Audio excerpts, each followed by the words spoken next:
Aga pa ng merienda ni Taksoy eh. Alas 3 pa lang eh. Nalingon siya dun sa labas kasi kala niya may kalaban eh. Nalingon bagang bigla sa likod. May kalaban Taksoy. Nandiyan na si Puti. Kakalabanin ka naman. Ewan ko kaninong dugo yung sa terrace na ano. Ayusin mo yung ano mo. Padidi ka dyan.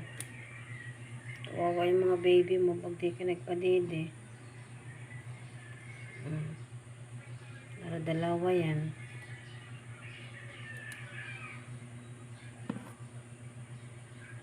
Didi.